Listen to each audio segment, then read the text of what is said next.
This is a great pleasure and honor. Raphael, say a few words to open. I'll ask a few questions, and then we will have a little Q&A if we have time, and we have to respect his time. So it is an honor and a pleasure to have the president of the Federal Reserve Bank of Atlanta, his bio you know, here at this Financial Literacy Day, and we welcome him graciously and are delighted you're with us. Well, thank you, David. It's really nice to be here.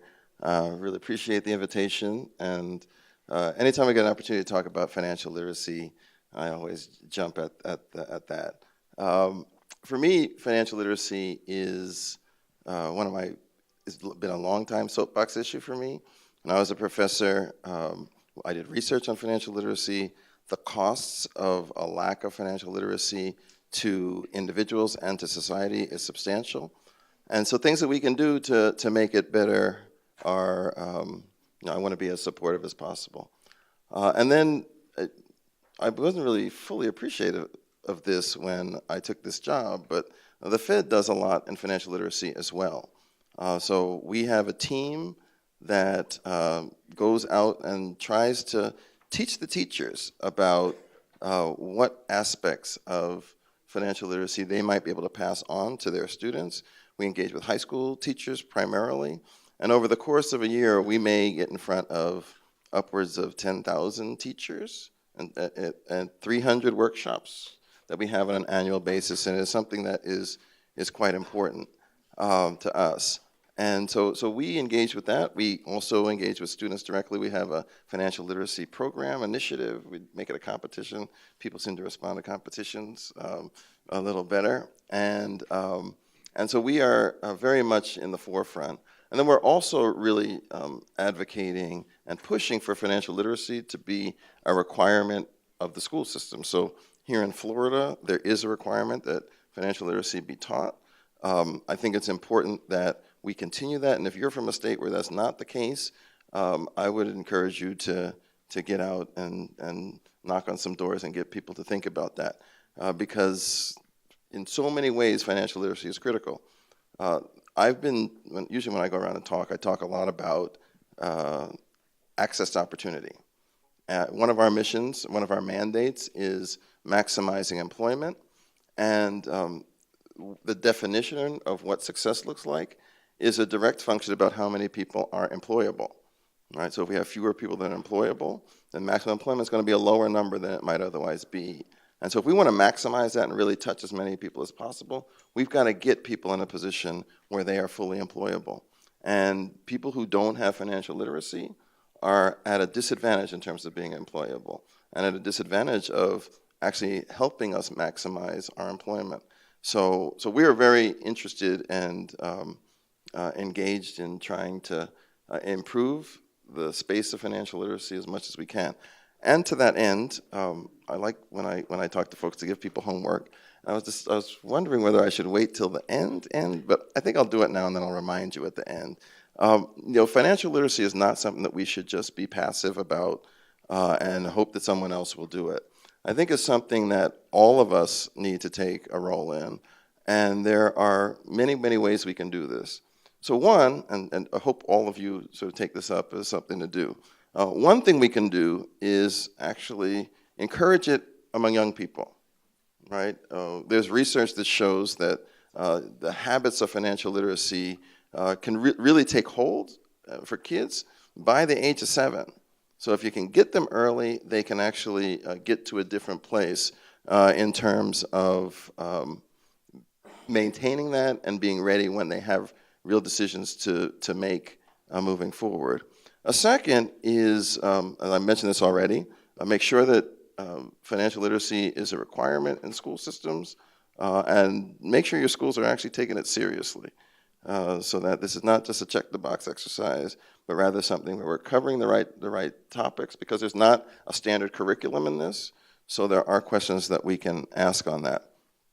A third, and my staff has really got me to think about this in an interesting way, is that we should be encouraging opportunities to pass on financial literacy tips at points of sale, right? So trying to get financial literacy to touch every person is something I think is really important. And financial literacy sometimes is actually knowing the technical answers, but sometimes is knowing that there are technical answers that you should seek out. So everyone's not going to be able to solve a general equilibrium model.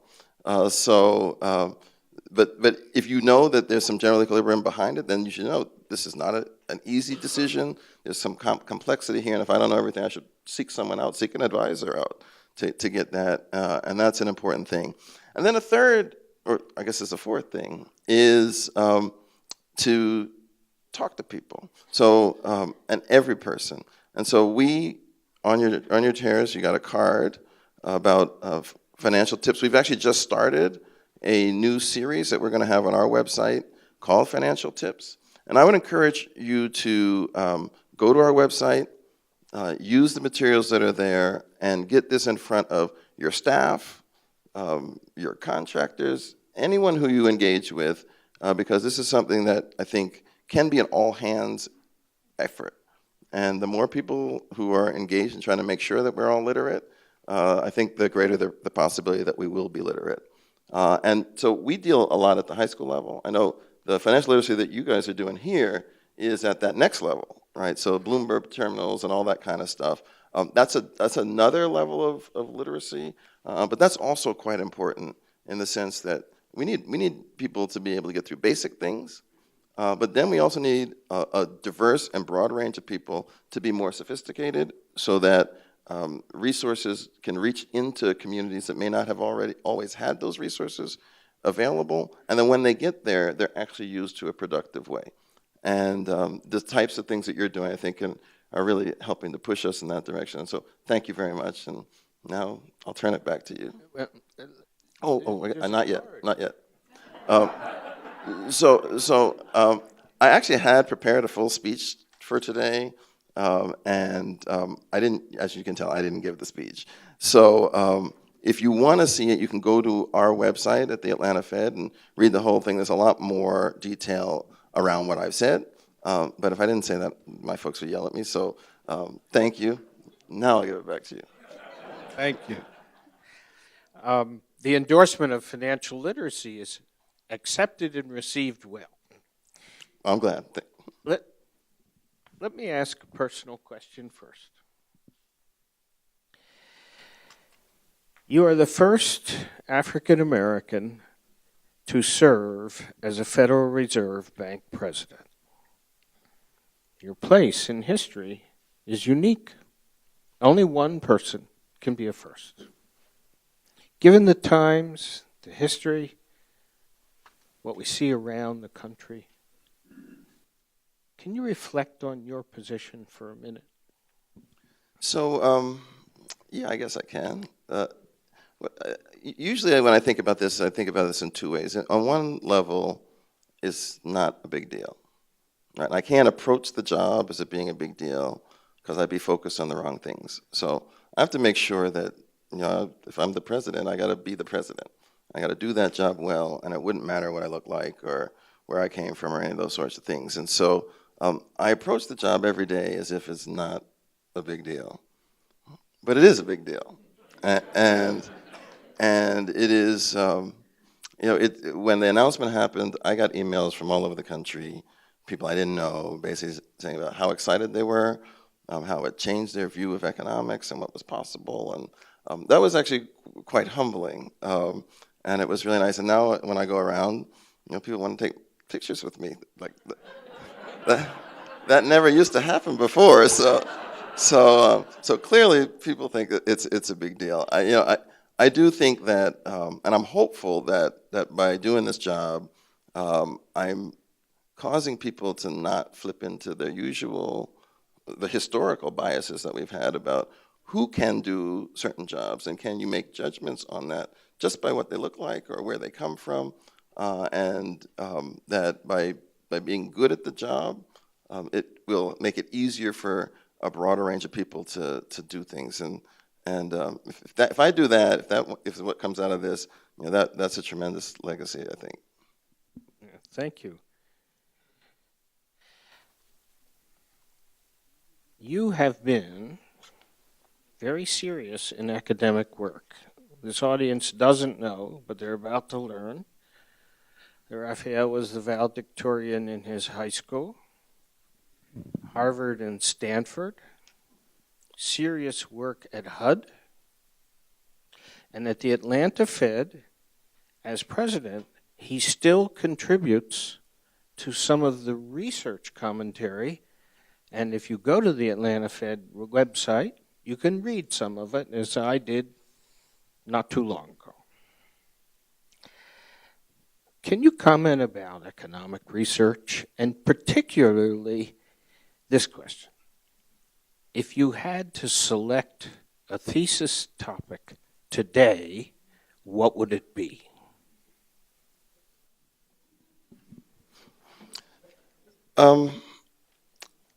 So I'll just go straight to the thesis topic, I guess. There are many things we don't know, and I think we need to. If I had to prioritize, I would say the first thing I think we need to work on is really understanding what the costs of inequality are, and the distribution of wealth and access to opportunity, right? Because it's not distributed evenly across the country, and it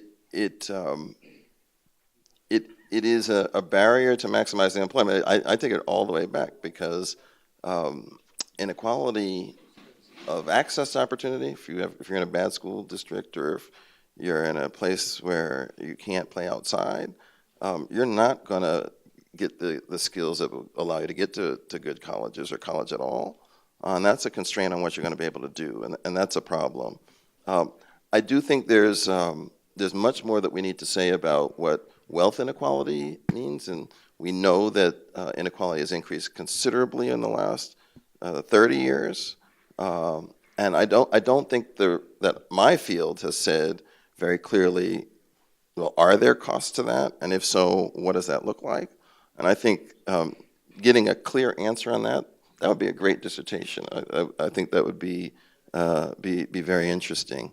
Another thing I'm really interested in for this job is sort of what is the impact of unconventional monetary policy. So coming through the crisis and in response, the Fed did a lot of things that had never been done before, and we are now undoing those things, but it also means that that's never been done before either. And so there's a lot of uncertainty as to what the impact on the market has been, and how should we anticipate reactions or responses as we go forward. So I'll say, like, the one is, I think that's a big question. It's a very basic question for our society in this country. And the second is more parochial to me, but is also quite important. We did not script this, but if there was ever a great segue to my next question, it was just offered. I have a policy question. There's a controversy about the dot plots. Some in the room may not know about the dot plots, but I know that most do. So, should we have names attached to each dot plotter, and do the dots help you? So, do you all know what the dot plots are? So you gave him more credit. Like, I didn't know what the dot plot was before I started, so I was like, I'm not sure. So before, no, so I have to be very precise here. So we have FOMC meeting, that's the Federal Open Market Committee, every 8 weeks, I think it is. And we have a press conference every other meeting. So we have a press conference in April, in June, in September, and December. As part of the press conference FOMC meetings, each reserve bank is asked to give their assessment of like where the Fed funds rate should be at the end of the year, where it should be a year from now, where it should be a year from now. And what they've done is they take all those answers and each one is a dot. And so they put it on a scale, like on a graph, 1, 1.5, 2, 2.5. And they just put a dot for each of the responses. So you have 12 bank presidents to 12 banks, and then however many governors there are. So there can be upwards of 19 dots. And it just gives a distribution. So at the last meeting, and the dots are anonymous, so they don't put names on it. And so the last meeting, there was, I guess, there were there were 6 dots for 3 moves this year, and 6 dots for 4 moves this year. We don't know who said what. It's just that's the dot plot. And so when you see markets say the Fed's going to move X number of times this year, in part that's information that comes from the dot plot.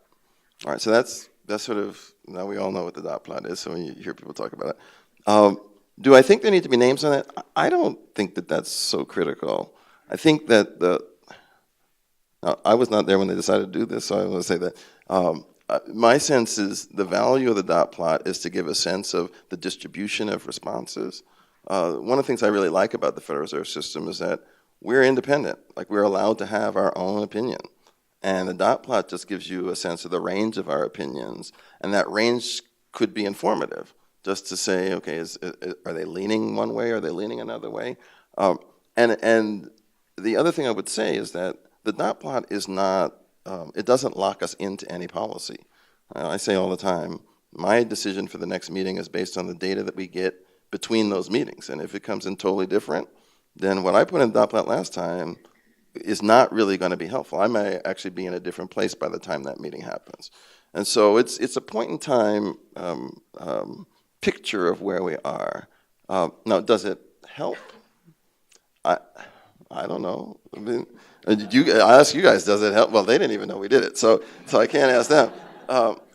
So, I think there would be some market watchers, some Fed watchers in the marketplace who say, it is actually helpful, all right, because it allows the market to get a sense of where we think the trajectory of rates is likely to go, what we expect for the trajectory of GDP, because we ask it for the interest for our Fed funds rate, but we also ask it for, they ask for unemployment rate, so we have to give a picture of where we think the unemployment rate should be at the end of this year, or is going to be at the end of this year, at the end of next year, and we also do it for GDP growth.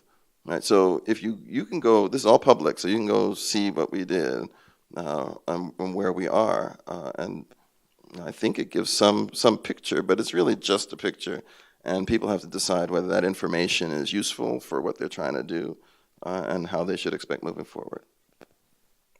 Thank you. Your expertise is in housing and housing finance, and your career there is distinguished before the Fed, HUD. Interest rates on mortgages are up about a point since you've begun to participate in the FOMC. Are you worried about the housing market, rising mortgage rates, slowing in housing? So I always worry about housing markets, like at a base level, and particularly given what happened last decade, where the marketplace kind of spiraled out of control. I think in part because there are a bunch of borrowers who are not as financially literate as they needed to be and didn't appreciate all of the risks that are present in home ownership. I actually think that for me, the biggest question is, do I have confidence that people are getting into a sustainable housing arrangement, or whether they are stretching and trying to accomplish too many things? Let's say a couple things on this. So one, when I started my career in the 90s, most people, when they talked about housing, they talked about it mainly as a consumption good, And then there was some investment benefit that happened 20 years later when you tried to sell the house, right? And it wasn't viewed as a short-run investment instrument. Through the course of the 2000s, that changed. The joke I usually say is, when I started, flipping houses was viewed as predatory lending, and now we have TV shows called Flip This House, right? So it's really a sense of that the sensibility of what housing is has changed, and it introduced, I think, an extra level of risk-taking that was not helpful, and so I'm hopeful that all the changes we've gone through have gotten rid of a bunch of that. Now I think that interest rates are higher. The market had gotten a little frothy. Like there are some markets where housing had gotten past where it was before, and that makes me nervous. Sarasota may be one of them. So you guys are making me nervous, right? So, but I will say that we do a lot of monitoring of these markets, and in terms of the banking institutions, there's not evidence that they're taking on excessive risk, and from borrowers, borrowers delevered a lot in the wake of the financial crisis, and though the leverage is coming up more it isn't at levels that I think are giving us a lot of concern. And then the other thing I would say is the credit quality of borrowers is much higher now than it was in those frothy days. And so we're monitoring. I mean, like I worry. I get paid to worry, right? That's my job. So I worry about all these markets, but I don't think right now we're at the cusp of a national crisis, anything commensurate with where we were before. We hope you are correct. Change the subject. Trade wars, protectionism, poor history here, history of stifling growth and rising domestic inflation. Does this worry you? And at the Fed, how do you incorporate it as a policymaker? So I already told you I get paid to worry. So yeah, it worries me. There are two pieces to this. One is just there's a lot of uncertainty of policy, right? And proposals they change rapidly over short periods of time, and it creates a lot of uncertainty in the marketplace. And uncertainty for businesses generally not a good thing. Businesses don't tend to like that. So I think there's that. And then the second is the changes in policy that are being proposed and are being implemented actually change business models, right? So the cost basis for many companies changes because their input costs are different, and it means that a strategy that may have made sense under one kind of cost regime may not make sense in another cost regime. And so we spend a lot of time just trying to get a sense from the businesses in our district, the 6th district, about what are the implications for their growth projections and their profitability and all those sorts of things to try to tease this out. You gave the answer on trade in your question, I think. The history of protectionism has not been one that really produces any winners. Usually everybody just pays more for goods, and it's just a question of who's paying the least more, right? And then that's the winner. But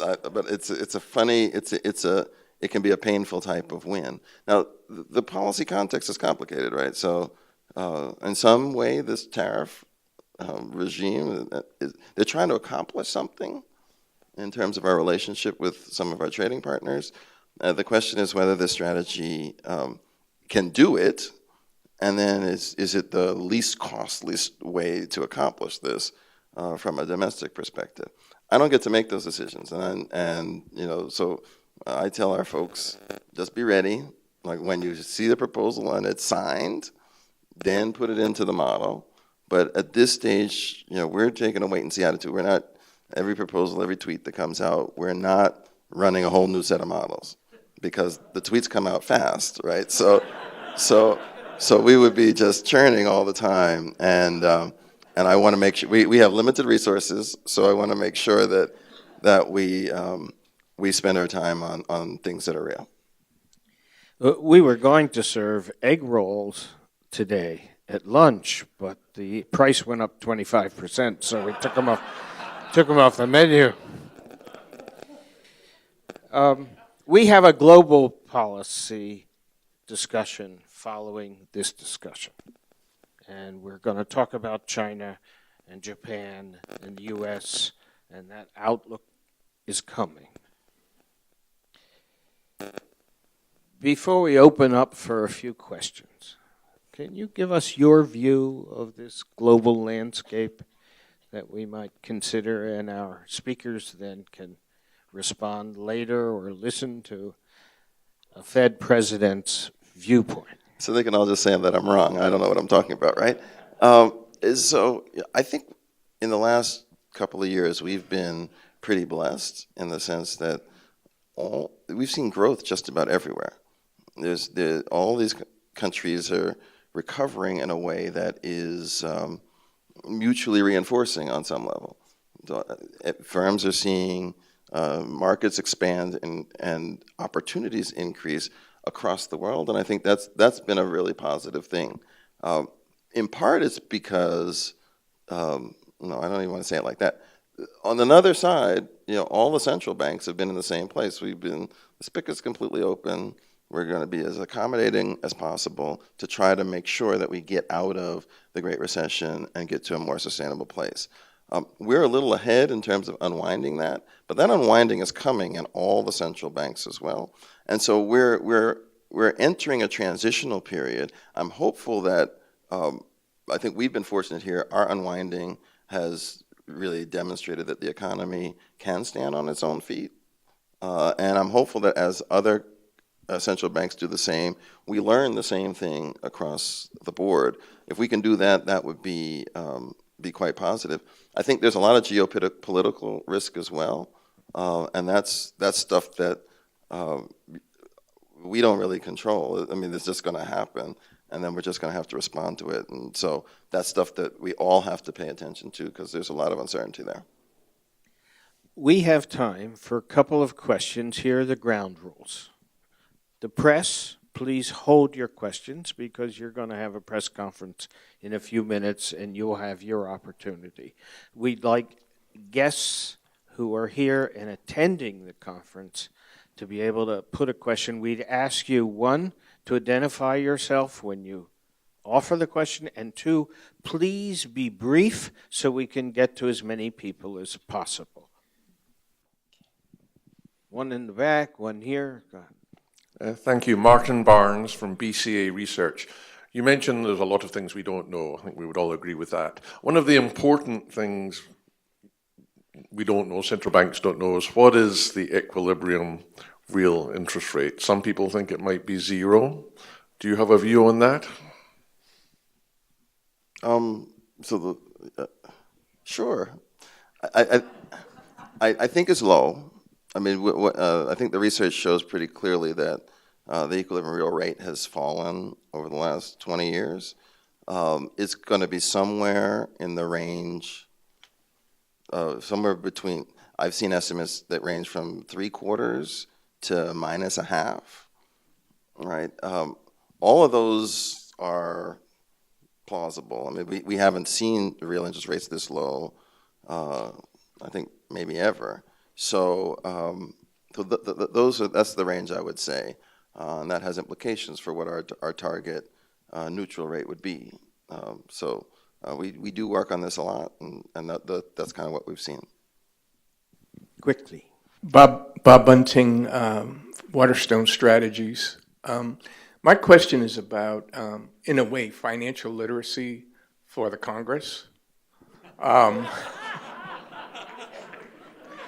And what I mean by that is, could you comment at all about a level of sustainable debt, given, our probabilities for, a certain growth pattern in the future? It seems that the debt is going to be a problem at some point, and it's probably something to really think about. Could you comment about what's sustainable and what isn't?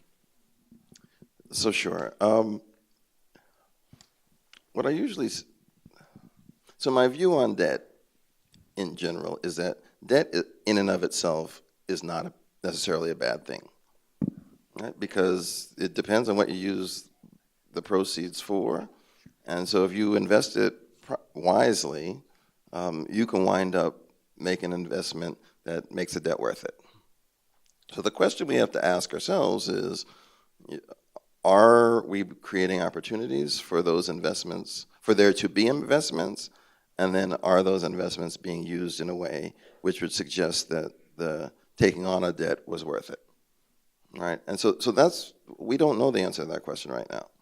All right, so we go around now and we talk to businesses because we're asking a lot of businesses, what are you going to do with this money? Are you going to do stock buybacks? Are you going to invest in new technologies that make your workers more productive? Are you going to increase wages? Like, there are many choices that exist with a number of these policies, and the choices that businesses make will determine whether that debt was worth it, right, at a very basic level.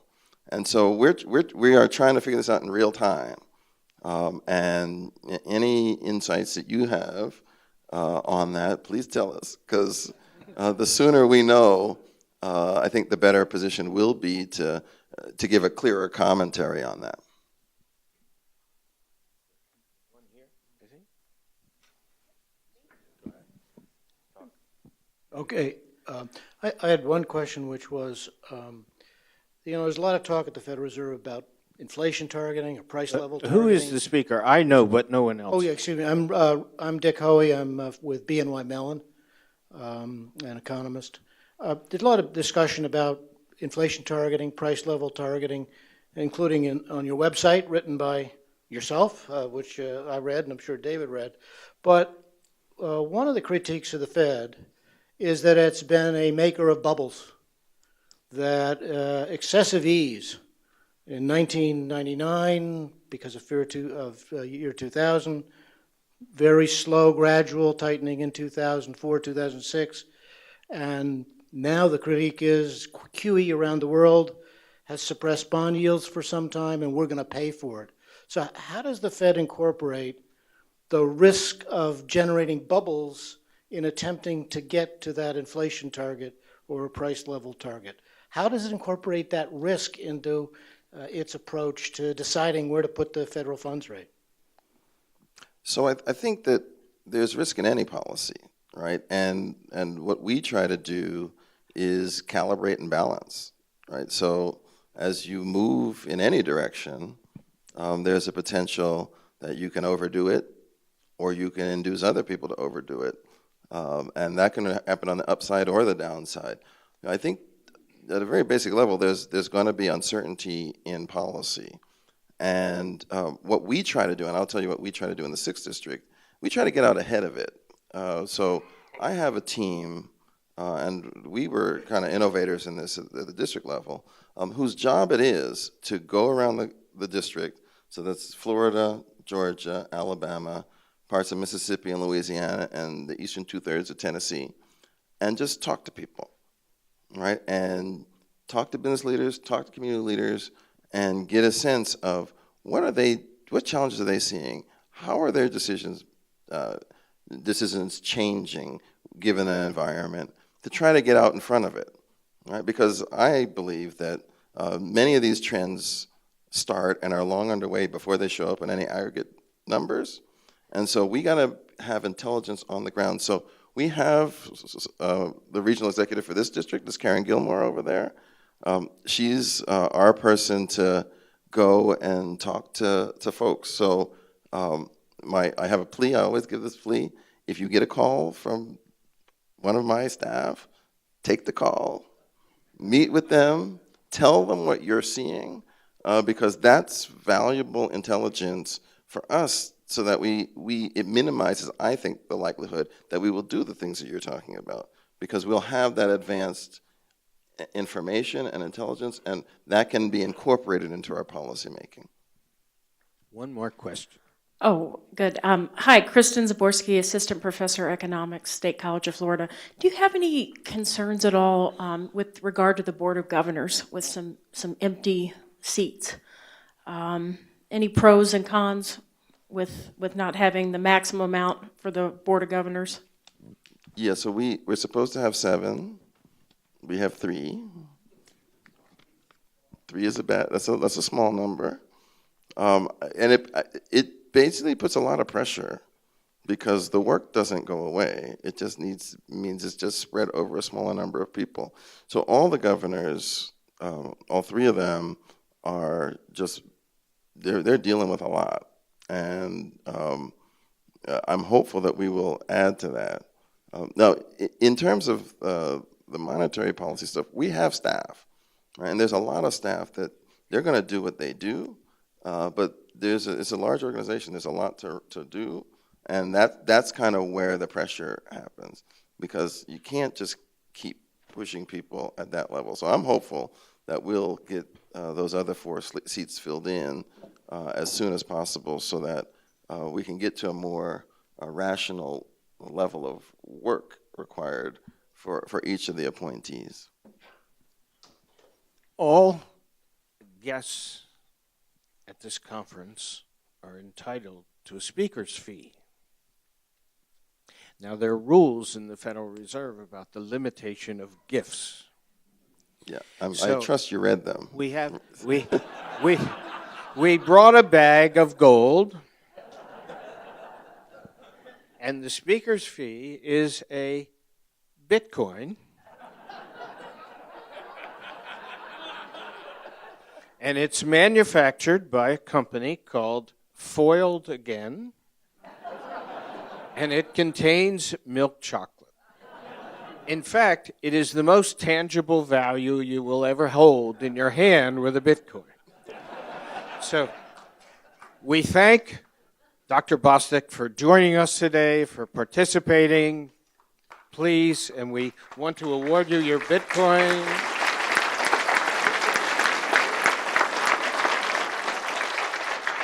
And in the interest of sharing the wealth, there's one in this bag for everybody in the room. Please have a Bitcoin. Thank you very much, Raphael.